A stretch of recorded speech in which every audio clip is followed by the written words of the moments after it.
Okay, this is Master Carpenter Series, and I'm just going to do my best to try to communicate to you via the internet how to do tails on a mixed pitch roof. And what I'm going to do is use one of the measurements that I use. I want to use one of the scales that I use on one of the other tutorials. I guess I'll leave a link for that in the description of this video. But this all here is new to me. I'm in my basement. It's really cramped quarters in this basement. And I'm hoping to be able to communicate to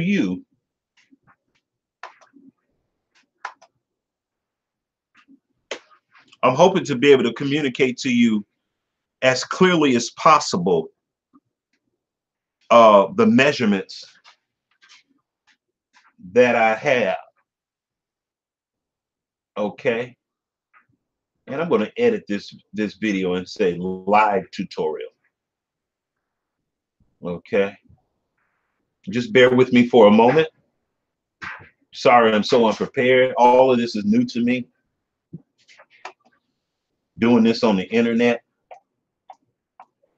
and translating all this information to the internet is a little different for me. Okay. Okay, I changed the title to live tutorial. And we're going to pause that so we don't have reverb.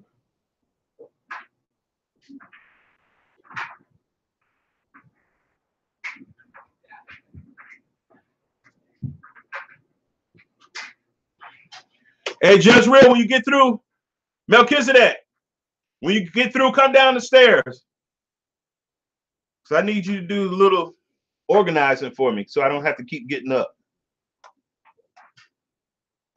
So for those of you that watch this, on the playback, if you have any questions, let me know. All right? Let me know. I'm in my basement, very, very cramped quarters down here. But I'm going to try to give you a pro's perspective on how to do tails while out being on a job site. Get my salt, hook it up, hook the white cord up by the washer over there.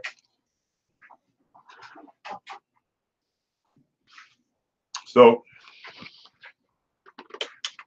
we're gonna get right into it.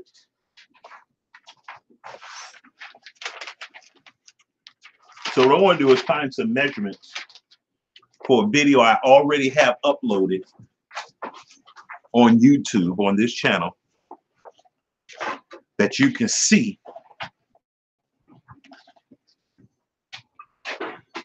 And I want to show you how I do tails for bastard roofs, mixed pitches, uneven roofs, whatever you want to call it.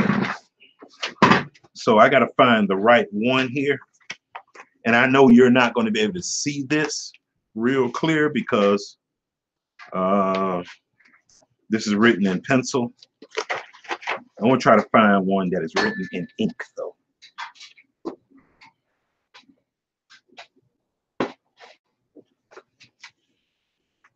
And I want to find one that is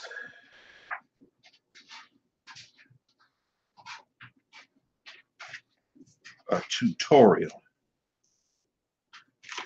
Let me see here. It's got to be one of these that are laminated. Let's see here.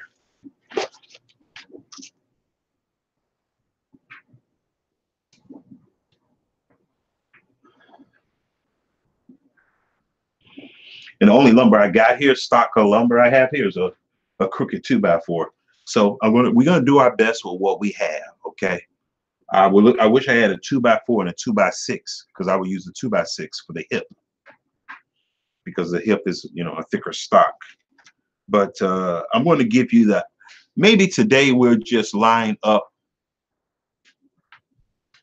just the commons. I'll show you the commons. Okay. So if you look at this right here, I don't know if you can see this real good. Let me see here. I'm going to zoom this in on this real good so you guys can hopefully see the measurements without any glare.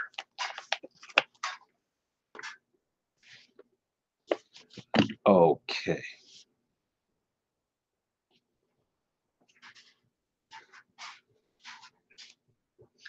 Okay. Okay. If you look, you can see that this rafter here is 115 inches and 0.417, which is 3/8. Okay. Roughly 3/8. 115 and 3/8. Okay. And that's a common rafter for the 812 side. Okay. The length of that is 115.47. We don't have nothing that long. Okay. So what we're going to do is just put the plumb cut on it. All right. An 812 plumb cut. Then we're going to put a seat cut down here on it. Okay. So we're going to make a miniature version of this 812. Okay. We're probably just going to make it exactly 812, like an 812 with a 1 foot run, you know. So it's going to be 1442. We're going to have our plumb cut. We're going to have that. We're going to have a bevel up here because this is going to be, yeah, well, should I make it a common or a jack? We're going to pass on that. Well, I'll figure that as I go along. And on this side, you have a 1212. So we're going to cut another rafter that's 16.97 or 17 inches. We're going to put our plumb cut on it for a 1212, which is 45 degrees. And then we'll make a seat cut. And then what we're going to do is line up everything.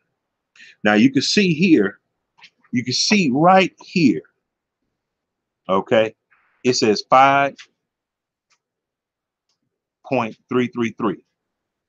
That means it's 5 3/8 inch as far as the plate height difference on the 12 side and the 6 side.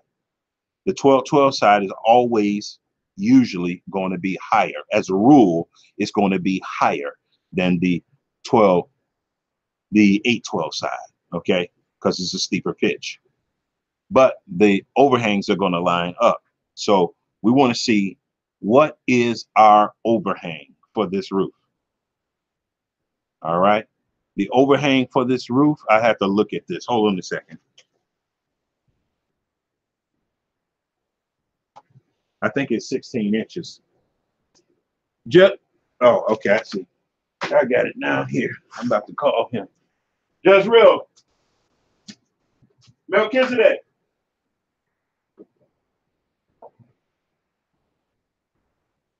Yep.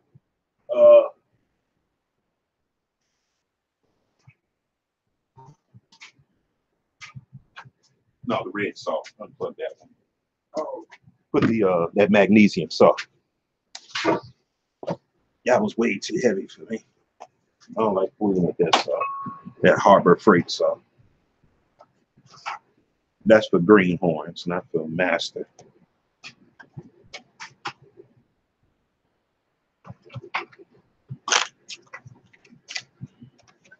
Okay, the calculator that I use is a TI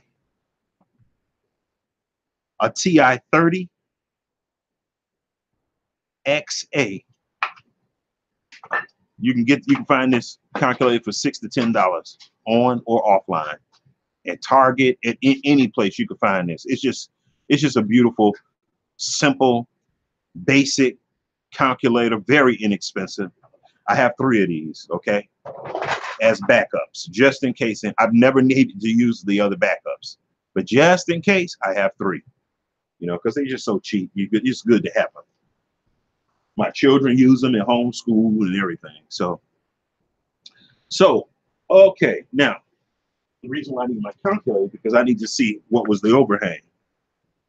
And the way that we figure out the overhang is by subtracting the overhang measurement by this number here. And that's going to tell me exactly, because I didn't write it down on here. So I just have to subtract 6.221 minus 4.888 equals, okay, 1.33. I think that's 16 inches. Let's see, times 12 equals, yeah, 16 inches. So yeah, it's got a 16-inch overhang. So well, I kind of don't like that because the 16-inch overhang is going to be longer than the actual rafter. Because on the 812 side, it's going to be 1442. So I guess I'm going to try to do 2 feet. So the actual rafter is longer than the overhang, which is 16 inches. Okay, so I don't know how this is going to work out, y'all, and how this is going to translate with this camera and stuff. And I'm late getting on here tonight. I'm supposed to be here on 6:30 every Monday. And for some reason, I'm having a hard time. Melchizedek.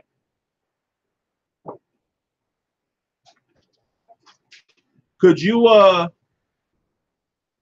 get me that drill with the bits in it, the Phillips bits in it, so I could, there's some screws in here I need to take out. So it's taking me a long time to get started here, but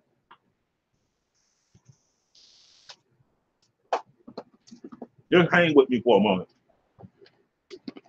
We'll get started. I'll try to make this worth your while.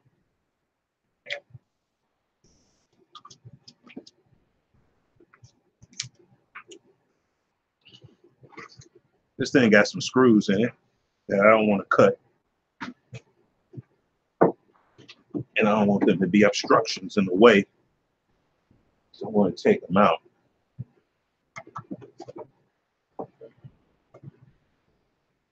Okay, here they are.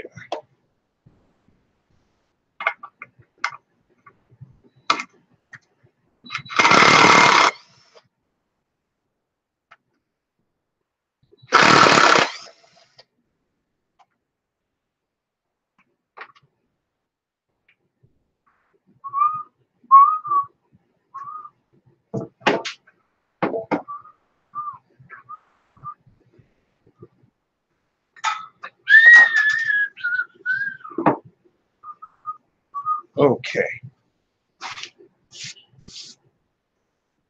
So what we're going to do, let me get my speed square here.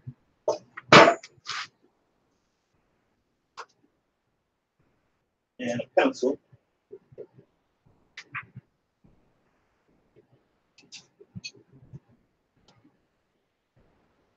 Bring in my utility knife, Melchizedek.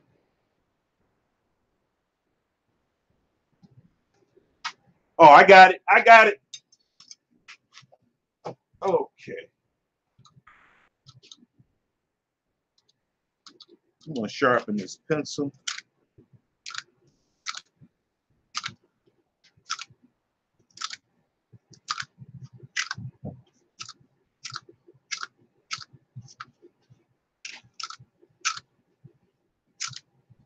All right.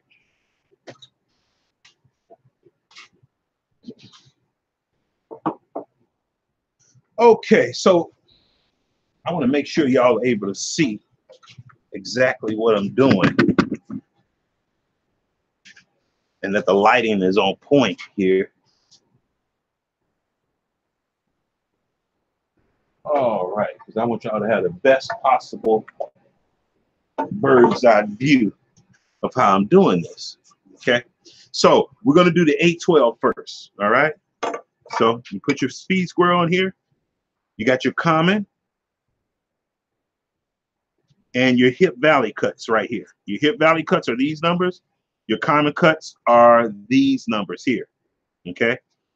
8 is right here. So we want an 812. So we're going to do 812. And for now, we're just going to make this a common cut. Okay. Not a bevel cut. All right. That's 812. Perfect. All right. Now, what I like to do when I'm doing my common cuts, the king common, for the low pitch side, I just make that straight, just like that. Just like that. Okay? A straight plumb cut. Now, I want to show you what I'm going to do here. So many things I need. I need a tape measure.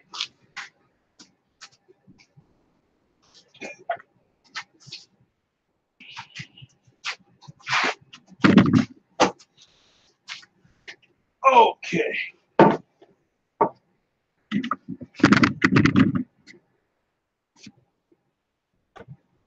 Trying to tilt this to the way that you can see it. Okay. So we got our 812 here. We got our 812 right there. All right. Now, what we're going to do, we're just going to measure over some arbitrary length. Let's say not 2 feet. Not, let's say 20 inches. 20 inches from the tip of the plumb cut. We're going to measure, let's just go 20 inches. 20 inches. We get our speed square.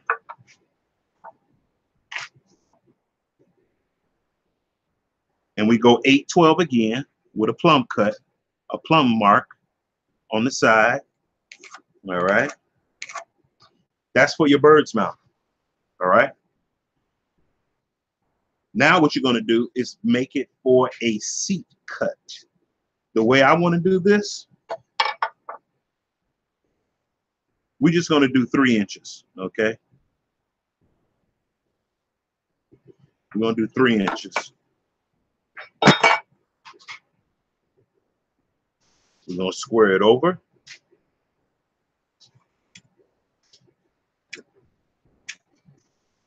Okay. That's your bird's mouth right there. And you're going to cut this little piece out here, and that's going to be for your plate. Now, what we're going to do is we're going to make this for a 16-inch overhang. And I'm going to show you how I do that. This line right here represents the building line, the outside of the sheeting, okay? This right here, this line right here represents the seat that rests on top of the double top plate, okay? So this right here is an imaginary top plate right here without this being cut, just drawing it in here, okay? So our overhang,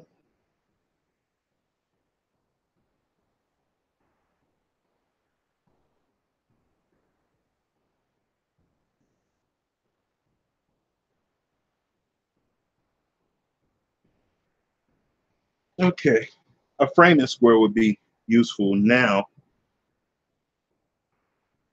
but we don't need a framing square because we got a calculator. So let's say 812, 8 divided by 12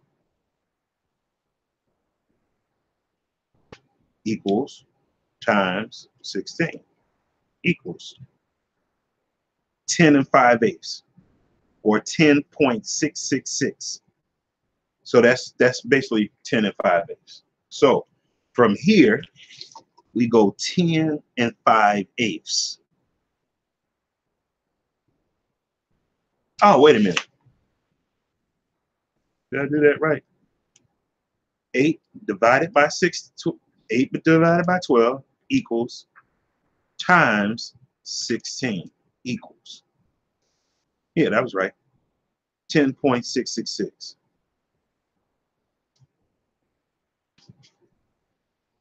No, 12 divided by 8 equals times 16 equals 24. So yeah, it's 24 inches. I was supposed to divide 12 by 8 instead of 8 by 12, and then multiply it by 16. So yeah, so the answer is 24 inches. So, which is 2 feet. So you measure from your building line. I want to make sure y'all can see this. You measure from the top of your building line down 24 inches. And then that's how you're going to have a 16-inch overhang. And I'm going to show you something about this 16-inch overhang. Watch this. You get your speed square and you do your 812 again, common.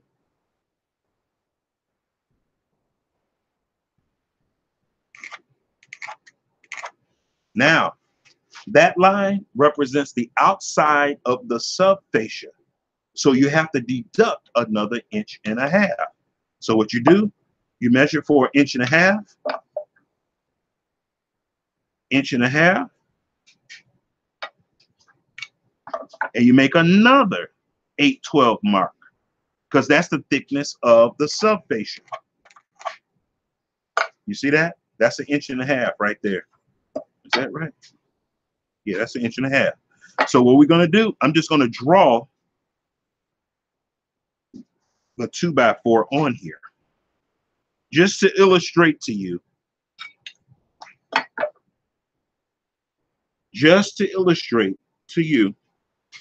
where the placement of the subfascia is going to be. Okay. 37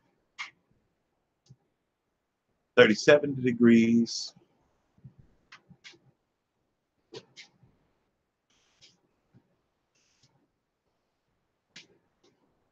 -37 -90 degrees is what? 53 degrees. Yeah. So 53 degrees. So 53 degrees is the reverse, the long cut of an 812, or the level cut for 812. Okay. That's 53 degrees mark. And this right here is a 53-degree mark.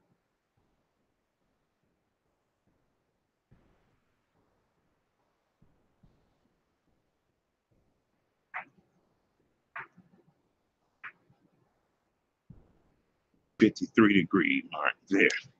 So right here, I want to, it's a little glare here. Right here is where your 2x4 is going to be. This is what you're going to cut out. When you cut this rafter, you're going to cut it out right here. And this line here, that's the 53 degrees. This is just a reference line. So when it's time to nail up your subfascia and you're out there and it's hanging over the edge of the house, if you got a line on some of your rafters, you're going to know exactly where you need to put it for the plane of the rafter to be where it needs to be. Now, some guys, what they do is they plane it to the center of the 2x4 instead of to the outside. And I like planing it to the center. I didn't do it that way this time, but you know, yeah, that's optional. That's not really a big deal. So you see, we got the bird's mouth, we got our plumb cut, we got our seat cut, we got our plancher cut, which is the inside of the subfascia, and then you put your little cut, and then it's a little tiny plancher cut here. And I want to tell you, sometimes what I do, this little nub right here, if, you know, if the angles are good, what I will do is leave this little nub on here. Because when you're hanging over the edge of the house and you got a gun in one hand and you got your subfascia in your one hand and you're trying to hold this 2x4 up, you know, this thing does stop you from going too high, which is good. It's a good little reference holder, and you can just nail right, boom, boom, boom, boom, nail this subfascia right to here. I don't know if that's making any sense at all. Now, I don't really need to cut none of this because tonight, I think this is all I'm going to do. Tomorrow, I'm going to do the 12-12 side, or next Monday. Next Monday, I'm going to do the 12. Are there any questions? Are there any questions? Any questions? Give me some questions. Give me some questions. I see somebody in the room here. So give me some questions. Let me know what's going on. Give me some questions if you understand this. So let's look back at the lumber here. Let's look back at the lumber here. And let's see let me just go over this one more time. Okay. So granted, this is just a 2x4, but don't let that perturb you. The thing you want to get out of this is the theory. Okay. This is the plumb cut for 812. All right. This is the actual rafter. Okay. I forget how long this is. How long is this? 20 inches. Yeah. Yeah. So it's 20 inches. At 20 inches, I make another plumb mark. Okay. That plumb mark represents the building line. Okay. At the building line,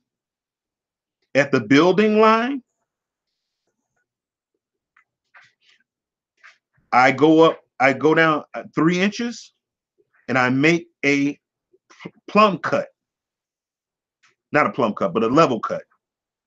And that level cut is going to be the seat cut, because at this line, this is the line you're going to cut out. You're going to cut this chunk of little lumber out right here so it can sit on top of your 2x4, on top of your double top plate. Okay. Your overhang is 16 inches. Remember, this is an 812. Your overhang is 16 inches. So a 16-inch overhang is going to call for you to have, for 812 pitch, a 24-inch length from here to here, from here to the back side of the subfascia. Because remember, this right here represents the subfascia. This got to be cut out. All of this got to be cut out, because this 1.5 inch space here is the actual subfascia. All right. So you're going to cut this out for your subfascia. This from here to here. Hope y'all can see these lines because it's got a lot of glare. From here, from the plumb cut for the seat cut to the back, well, to the inside of the subfascia, that's your 16-inch overhang. This is 24 inches from here to the outside of the subfascia to the building line, which represents this line right here, right here.